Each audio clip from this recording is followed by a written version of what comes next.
like to talk to you about Jesus. I know it's only make-believe.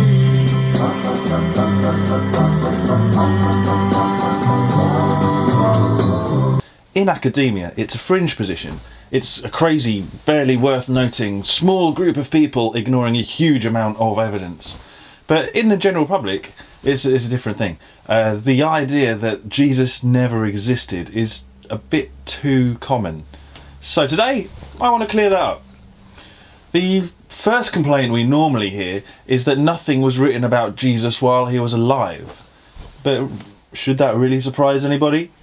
Jesus' ministry only lasted 3 years, and for a lot of time he was just in backwater places, hanging around with the same crowds, so to outsiders he would have just been, another one of the many preachers of the time, and to the type of people that write history, like the Jewish and the Roman scholars, he'd hardly have even been worth a footnote.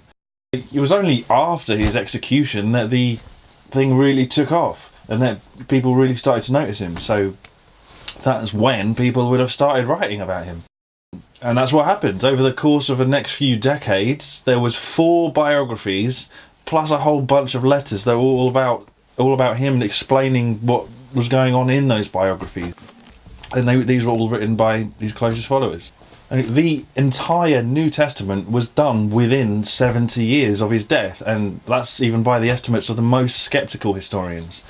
And, now compare that to the sources we have for, say, Alexander the Great.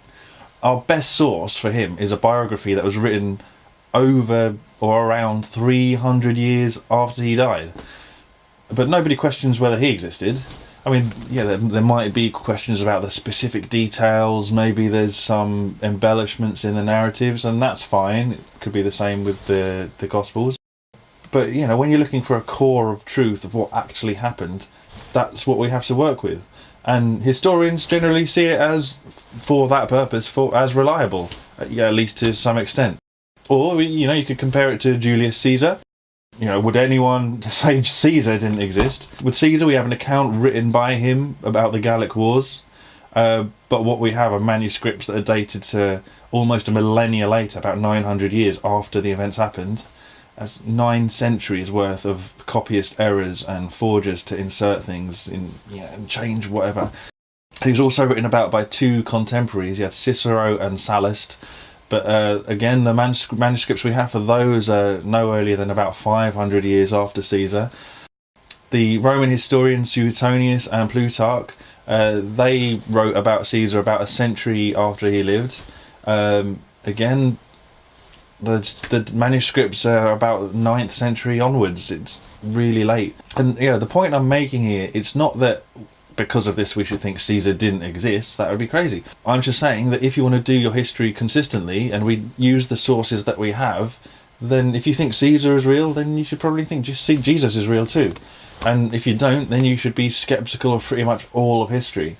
If you disbelieve that Jesus ever existed, then you should probably disbelieve in Alexander the Great or Julius Caesar or Abraham Lincoln for all the same reasons.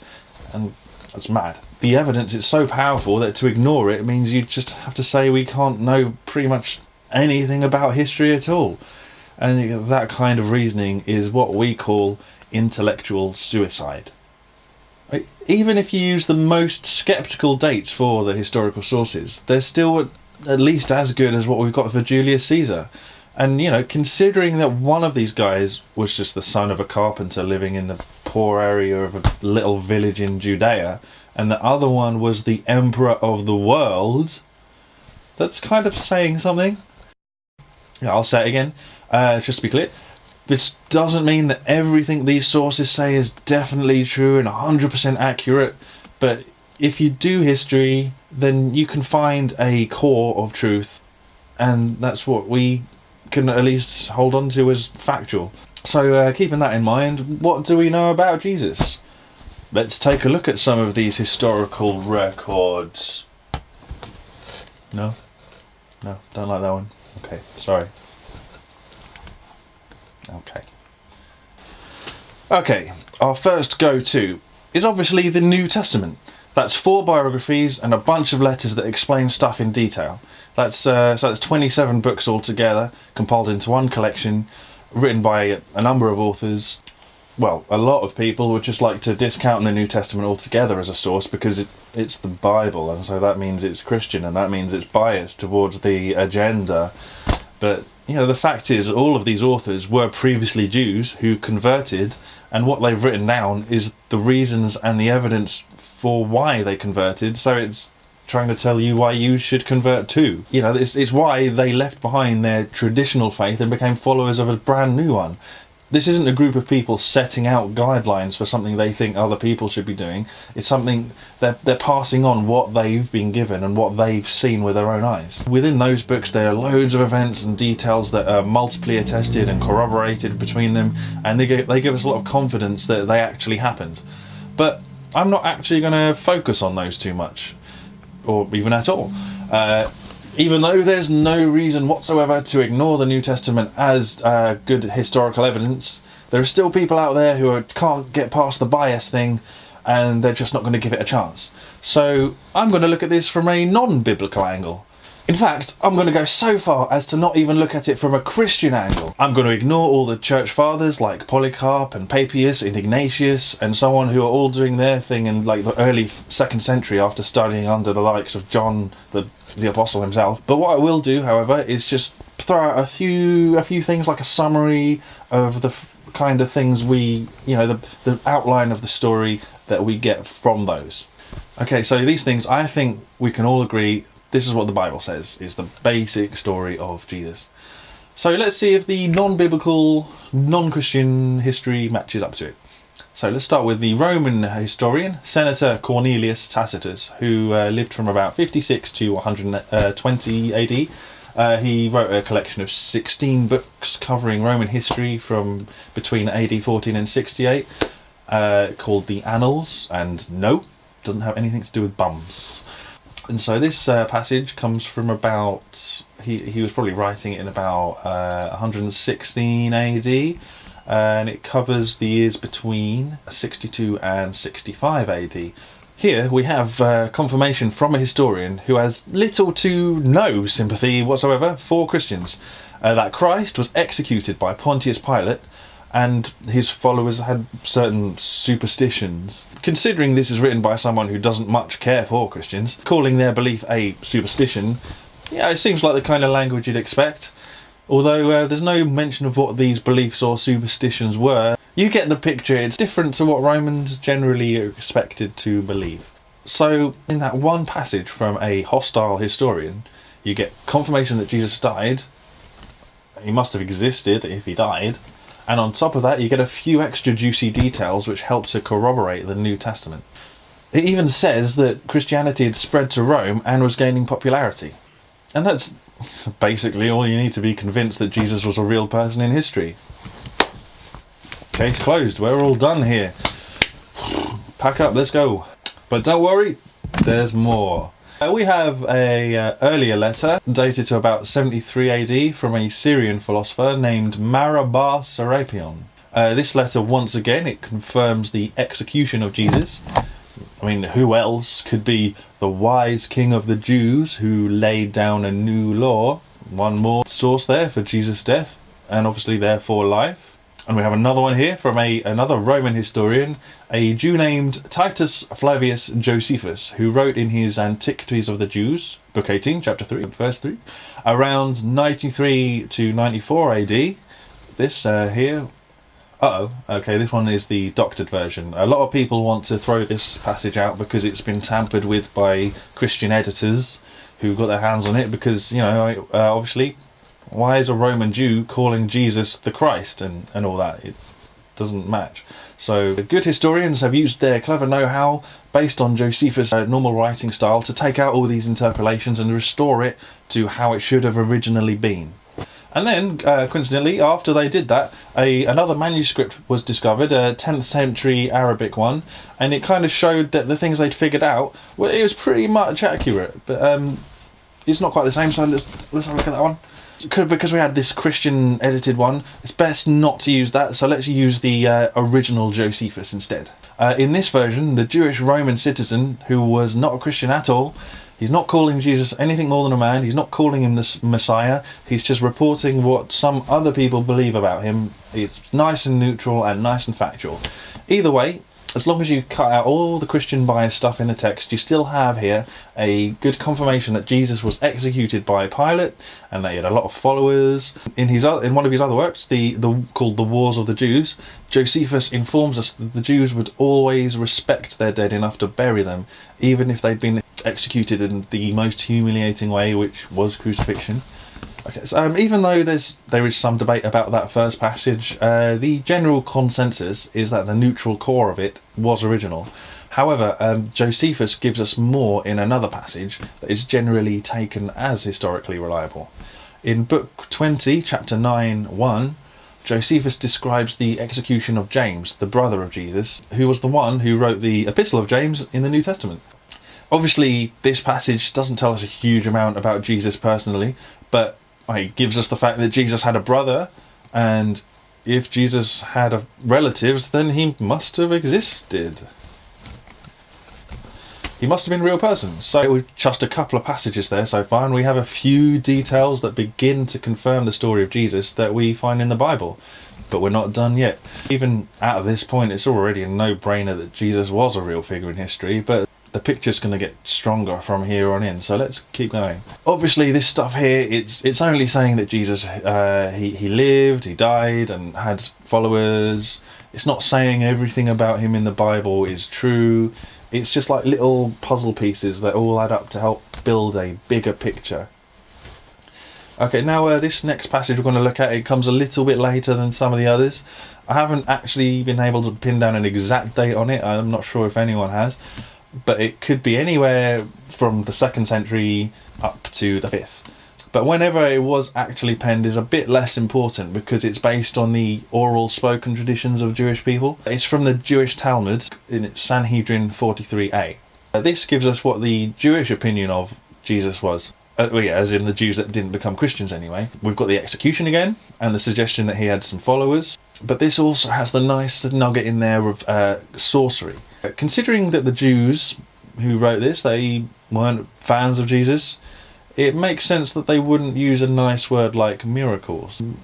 They want to try and put a darker spin on it. But when it comes down to it, I mean, the difference between miracles and sorcery, it's just, whether you want to make it sound nice or you want to make it sound bad. That's it. It's the same thing. We also find Jesus called a sorcerer in The True Word by a Greek named Celsus, who wrote in about 177 AD. He also claims that Jesus' real father was a Roman named Pantera. This rumour was obviously popular with the Jews too, because the Talmud refers to a Jesus, son of Pantera, several times as someone that people would pray to when they were performing healing. I was going to go on to the next source for the historical existence of Jesus, but seeing as that point it's in the bag right now, I can put it on hold for a minute and deal with this Pantera issue. I mean, I can't just put it out there and leave it hanging, just floating there. This idea that Jesus was actually the son of a Roman soldier who Mary had a secret affair with and was all kept secret, it's really attractive to non-believers and skeptics. It's even part of the spoof that is Monty Python's Life of Brian. But the Bible is actually the first place you hear about this. It's right at the beginning of the birth narrative, when Mary announced to Joseph that she was pregnant. He thought the natural thing. He thought, well, we've never been together. How's this happen? The Bible tells us that later on an angel also visited Joseph and explained the whole situation to him, say, don't worry, she's not been unfaithful. Your marriage is good. We just need to borrow her for a minute. Okay, but if that's the case, then where does this name Pantera come from then? Well, there's some debate about it, as with many things. Among scholars, it would actually seem that this Roman love affair is probably the least plausible explanation. Back then, Jews would refer to Christ as Jesus ben Pandera, which means Jesus, son of Pandera. Most scholars think that Pandera is a Jewish pun on the Greek word Parthenos, which means virgin. So they may have heard Jesus being referred to as Jesus, son of the Virgin. And now what I'm going to do is explain a 2,000-year-old Jewish joke. they changed it to Jesus ben ha Panthera, which would mean Jesus, son of the panther, or it could mean Jesus, son of the leopard. And here's why that makes any sense. Because explaining jokes always helps make them extra funny. Both leopards and panthers were associated with the Greek god Dionysus, so it doesn't really matter which cat we're referring to here. Dionysus was the god of wine and revelry. His thing was getting drunk and having orgies. So by making that connection between Jesus and Dionysus, they're saying he was an accident that happened when Mary got drunk at a party. So now Jesus has this nickname, Son of the Panther, which for purposes of ease gets shortened to Son of Panther, Ben Pantera. Then, as it turns out that Panther is actually a pretty common name for Romans, comparable to where we've got Mr. Wolf or Mr. Fox. And then they discovered a tombstone recently which was inscribed Tiberius Julius Abdes Pantera, an archer native of Sidon, Phoenicia, who in 9 CE was transferred to service in Germany. Things get all more confused, and the joke becomes the idea that there really was a father called Panther. But if we're going to go with that angle, the church father Origen tells us that the full name of Jesus' grandfather on Joseph's side was Jacob Panther. So maybe it was just their family name all along. That would make a lot of sense, because Jews tend to like referring to people in relation to their genealogies. So while Christians would be calling Jesus Jesus of Nazareth, as in the town where he came from, or just Jesus Christ, Jesus who he is, Jews would go with the genealogy, and they could call him Jesus, son of Joseph, or because Jesus and Joseph were both really common names back then, they might go one relative further and go with the grandfather. So he becomes called Jesus Panther. So yeah, debate rages on about whether it's a Jewish pun or that his full name is Jesus Panther, which I love, by the way. But either one's a better fit than this whole Roman love affair thing. Okay, after that lengthy sidetrack, let's get back to the evidence of Jesus' existence, which actually Keltis helped us with a little bit there. He gave us another source for Jesus' miracles, his claims to be God, which is interesting, and even the nice detail that he lived in Egypt for a while, which the Gospels agree with. Last thing about this Talmud passage, it says Jesus was near to the kingdom, which is referring to the kingdom of God. So it's saying that he was a Jew. So even though they didn't like what he was doing, they still accept him as one of their own. Sticking with miracles for a minute, we have this from Julius Africanus in 221 AD in his History of the World. Now 221 might seem a little bit late for our purposes, and Africanus was a Christian, so we don't want that either. But he quotes a Roman author called Thallus, who was writing in 52 AD, so that's perfect. And he also quotes a Greek named Phlegon, who wrote in the 2nd century, and both of those suit us much better. Now this passage, it refers to the darkness that fell on the world when Jesus died. Phlegon is also referred to by Origen, who says that he mentions Jesus' ability to successfully make prophecies of the future. Let's take a look at what Pliny the Younger, who was a Roman senator and governor of Bithynia, has to say about Christians in his letter dated to 112 AD. This is just a small sample of a whole letter that was all about Christians. Pliny was asking for advice on how to deal with them, as they were apparently a bit of a nuisance to him. But here we have outlined a few bits and pieces about Christian belief, including seeing Jesus as God, and we also have the clear indication that the faith was spreading fast, seeing as it started in Jerusalem and was at this stage growing in Turkey to such a point that it was becoming something that the government was taking notice of. And given that Pliny was executing Christians who didn't give up their faith, it's really notable here that the pattern was that people were dying for Jesus. Here's an interesting note from our friend Suetonius. Now, this expelling of Christians from Rome happened in 49 AD, so considering that Jesus was killed in somewhere between 30 to 33 AD, that means the faith had spread and grew in Rome within 2 decades to the point of being a real nuisance to the locals. One more passage for the crucifixion here from the Greek satirist Lucian, writing in the 2nd century. Although his goal here is to be mocking, in the process he actually supports the historicity of Jesus' life, death and original teachings. Okay, this next one's a little bit of a cheat because it does come from Christian writings, but the writing is a debate between a Christian and a Jew, so it details the things that Jews were saying at the time. This was written by Justin Martyr in around 160 AD, give or take a decade. Most people think that this Trypho was actually a fictional character, which is fine, because in that case he's supposed to represent a generation of Jewish arguments. He doesn't need to be a real person as long as the arguments he's making are real. The point of this text is to refute the arguments, not a specific person. The argument given here is that disciples stole Jesus' body. And by saying that Jesus' body was stolen, they're implying that there was no body in the tomb, and therefore the tomb was empty. So by admitting that the tomb was empty, they're saying that an explanation was needed. And this is support for the historicity of the empty tomb.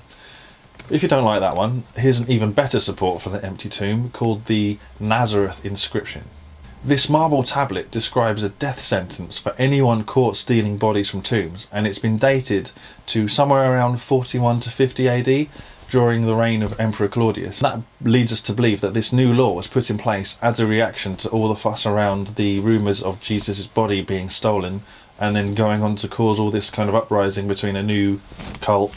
Okay, so now looking back at all this stuff from people who are either disinterested or actively hostile against Christianity, we have quite a lot here that supports the picture painted by the Bible. And this isn't even everything that's useful to us. We could go on from here and then say the best explanation for these multiply attested historical facts is that Christianity is true, but let's save that for another day. What we can leave with at this point is that all these different sources from Greeks and Jews and Romans and others help build up the same picture we get of Jesus from the Gospels. It's like we completed two separate jigsaw puzzles and they both ended up with having the same artwork. And given that all the sources agree on all these points, that gives us just another good reason to take the New Testament as a set of reliable documents. So you kind of have to drop your bias of thinking that the New Testament is biased. Well, that's it. See you next time. Unless I get raptured before then. Amen.